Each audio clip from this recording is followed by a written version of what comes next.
لوگوں، جب تک اللہ ناپاک کو پاک سے الگ نہ کر دے گا، مومنوں کو اس حال میں جس میں تم ہو ہرگز نہیں رہنے دے گا، اور اللہ تم کو غیب کی باتوں سے بھی مطلع نہیں کرے گا۔ البتہ اللہ اپنے پیغمبروں میں سے جسے چاہتا ہے منتخب کر لیتا ہے۔ سو تم اللہ پر اور اس کے رسولوں پر ایمان رکھو، اور اگر ایمان پر قائم رہو گے اور پرہیزگاری کرو گے تو تم کو اجر عظیم ملے گا۔ جو لوگ مال میں جو اللہ نے اپنے فضل سے ان کو عطا فرمایا ہے بخل کرتے ہیں، وہ اس بخل کو اپنے حق میں اچھا نہ سمجھیں، وہ اچھا نہیں بلکہ ان کے لیے برا ہے۔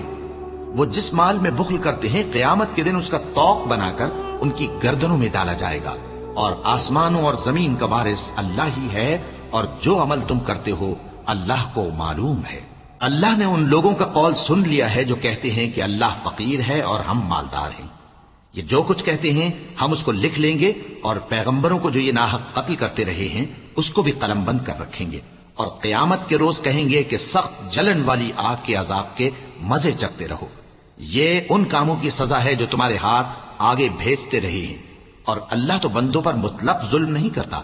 جو لوگ کہتے ہیں کہ اللہ نے ہمیں حکم بھیجا کہ جب تک کوئی پیغمبر ہمارے پاس ایسی نیاز لے کر نہ آئے جس کو آگ آ کر کھا جائے تب تک ہم اس پر ایمان نہ لائیں گے،